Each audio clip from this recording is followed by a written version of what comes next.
All right, welcome to part 3 of 3 for scientific reasoning. We're just going to go over some basic problems and try to figure them out. So let's get started. Okay, exercise 1. We're going to go ahead and read through these first and then uh, figure out which one would be the correct answer.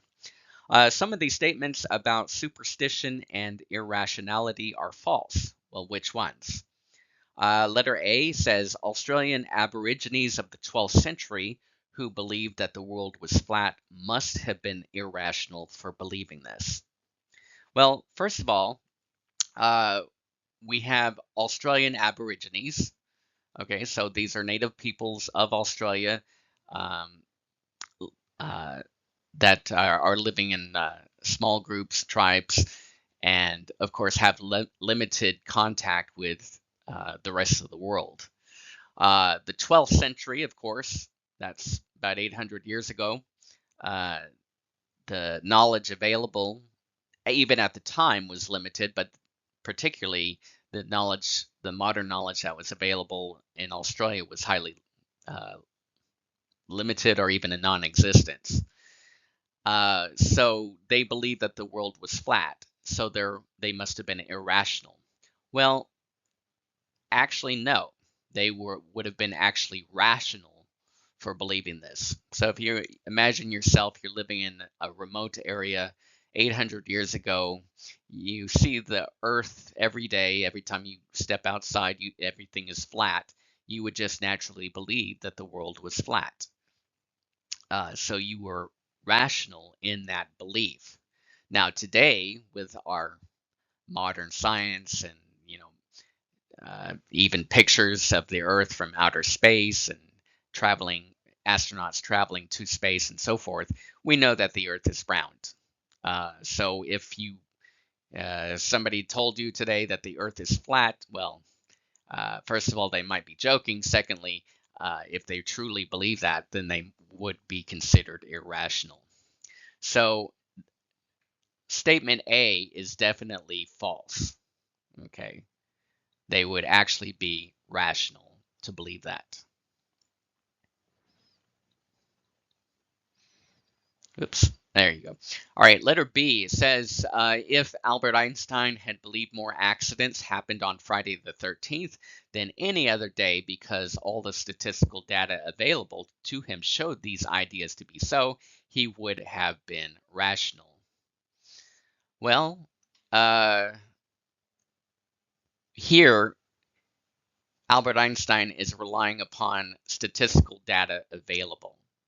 So if there was statistical data available saying that Friday the 13th, that more accidents happen on those that particular day than any other day, then he would have been rational. Well, that would be true because if you had statistical data to show that, then yes, that would actually be a true statement. C, a person can be both superstitious and irrational. Could that be true? Uh, yes, it could be, because a person could uh, have a lot of superstition, believing in maybe magic and uh, witches and ghosts and so forth, and at the same time also have irrational beliefs. So, yes, a person can be both superstitious and irrational. So that would be true. And then D, a person can be superstitious while being a nice person. Absolutely. You can be a superstitious person and be completely nice. So, yes, that could be true as well. So, uh, B, C, D are true, and letter A is actually false because if you were living in the 12th century in Australia uh, with limited contact with the outside world, you you would be perfectly rational for believing that the world was flat. All right, let's go to the second exercise. Exercise 2. Which groups below should you examine before which others if you are trying to confirm or refute the claim that all emeralds are green? Rank them beginning with the most important. Do not suppose that emeralds are defined to be green. So here we are trying to confirm the claim that all emeralds are green. And we have 4 groups, and we are also not supposed to suppose that emeralds are defined to be green. So you might have an emerald that is not green. All right.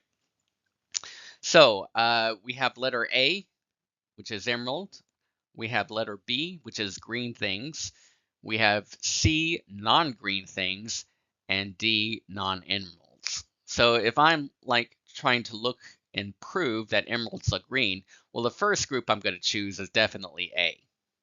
So I'm going to choose A first because um, because here I have a pile of emeralds. They've been marked as emeralds, so I'm going to look and try to confirm or refute that all emeralds are green. The next one I would choose, if I'm like looking through these different groups, I would choose non-green things because we are also supposing that some emeralds may not be defined to be green. So I would choose non-green things as a second choice. The third group I would look for or look in would be green things. So that would be letter B. And the reason I would choose that is because, yes, it is true there might be some green emeralds in this pile of green things, but you're also going to get a whole bunch of other stuff that's green. Green beads, green plastic, green grass, green leaves. I mean, green anything. So that would be my third choice for looking to confirm if all emeralds are green or not. And then the last group, or the last place I would look to confirm if all emeralds are green or not, is D, which is non-emeralds. Because the likelihood of finding emeralds of any color, green or not, obviously is not going to be in, or not likely to be in the pile of non-emeralds.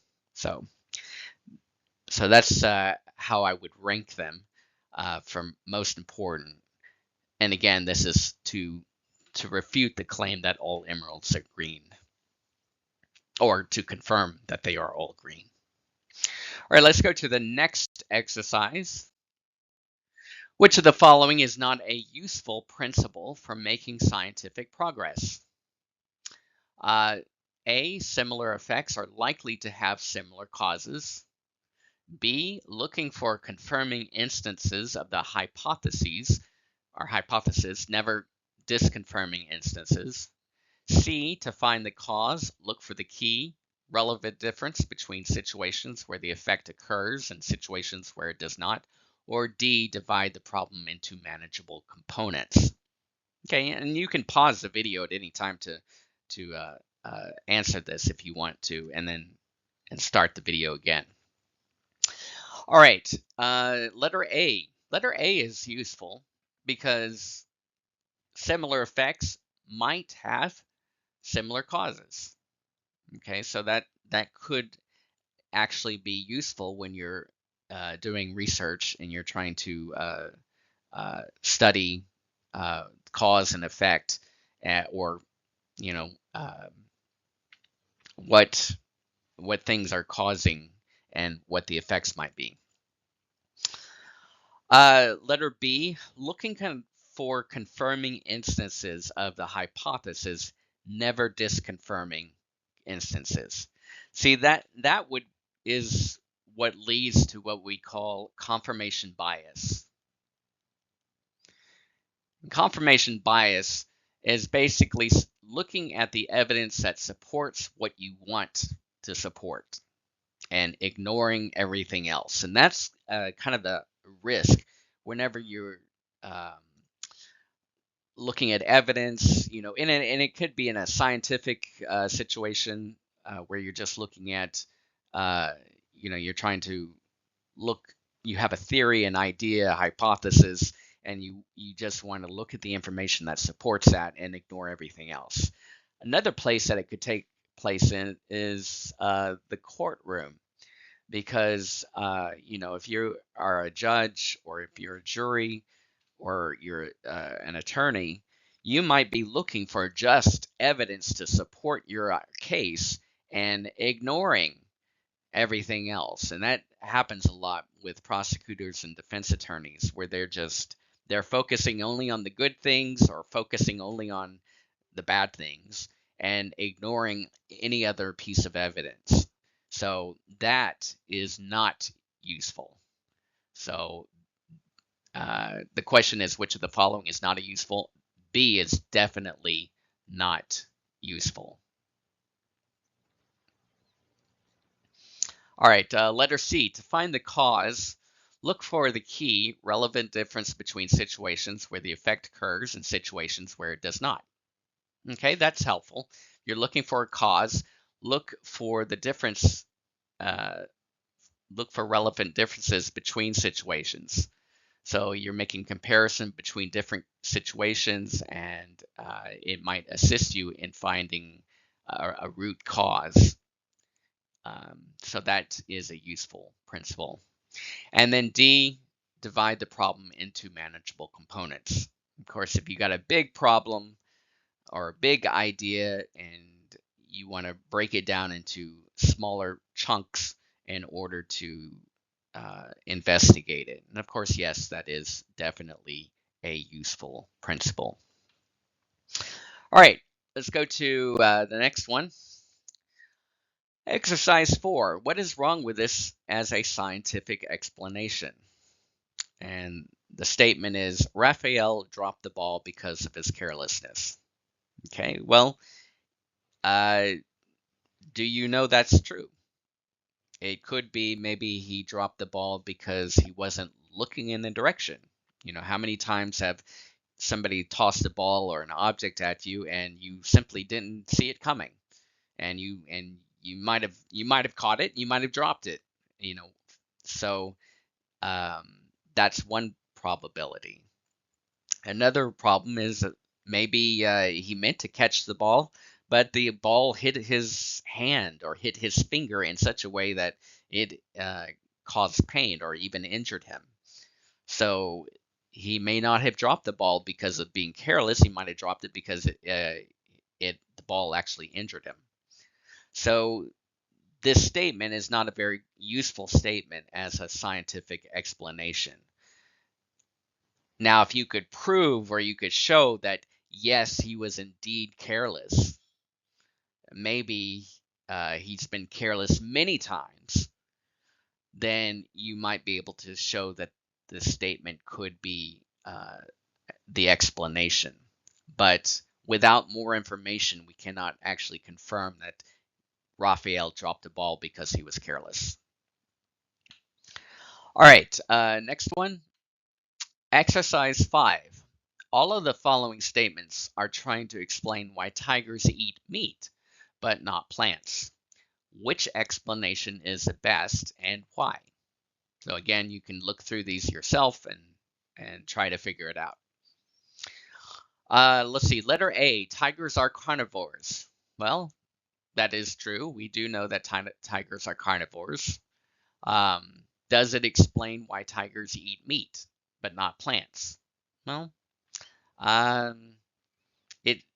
it's tigers are carnivores are saying that they eat meat, but it's not really saying why they eat meat. So we're going to have to say no on letter A. Letter B says Professor DeMarco says so, and he is an expert on tigers. And this becomes a problem sometimes when you're dealing with experts or in the scientific field. A professor or an expert says, well, this is true because I know it to be true, or I heard him say that it was true. Well, this is where you as an individual have to be more curious and to find out, is this expert, is this professor correct? Because over time, maybe scientists are proven, or some scientists are proven to be incorrect, or maybe they don't have enough information, or maybe they misquoted someone. So this would not be a good enough explanation. Just because somebody says something is true does not necessarily make it so. Letter C, tigers are naturally meat eaters because many years ago the most powerful witches on earth placed a spell on the tigers and forced them to be that way. Well, witches, magic spells, that would be appealing to superstition. And if you believe that, you would probably be irrational. So we definitely have to put out C. So C is not correct. D, tiger cells contain a gene that prevents their stomachs from digesting plant cells. Okay, now we have some sort of deeper reason. And it's not simple reason like tigers are carnivores. It's tigers' cells contain a gene that prevents their stomachs from digesting plant cells. So here we have a scientific reason explaining why tigers eat meat instead of plants. And then finally, E. My science textbook says tigers eat meats, but not plants. Well, again, a textbook could be mistaken. So, just because a professor said something or a book said something doesn't necessarily make it true. But if the research has been done and they've explained why a tiger prefers meat and not eating plants, letter D is going to be the most likely explanation. All right, let's go to the next one. In the 1600s, Sir Francis Bacon said that the way to do science is to clear your mind of all the garbage you've previously been taught, then collect data with an open mind. And after the data is collected, the correct interpretation of the data will come to you. Today's philosophers of science say science doesn't work that way. What do you suppose they say instead? Well, this is kind of a creative answer. You can put the video on pause and think about it for a moment. One thing I will say is that after the data is collected, this part, the correct interpretation of the data will come to you. Well, that would be more like wishful thinking, because you can collect a lot of data and still not have a clear conclusion. So it would be nice if it were that simple, but often the case it is not that simple. So many academics have collected data over the years, and they simply couldn't come up with a conclusion or couldn't find a relationship between a cause and effect. So that's a lot harder than it would be. Now, as far as today's philosophers of science or PhDs, they might suggest something different and maybe something a little bit more precise. So, for example, they might say, divide a problem into manageable components. So if you have a problem, sometimes the best way to solve it or to get through it is to divide it into smaller pieces, manageable components, and to figure out each component as opposed to just maybe addressing one big problem or collecting a data on a big problem and then seeing if you can find a conclusion. A lot of people today, they teach in schools, use the funnel method when you're trying to figure out a problem to solve. And let me just write this here, funnel method. And basically what this is saying is that you start out with maybe a broad question, and then you try to become more specific into a smaller question that you can address on research. So I'll just give you kind of a brief example. NASA wanted to go to the moon. Okay, so they wanted to send an astronaut to the moon.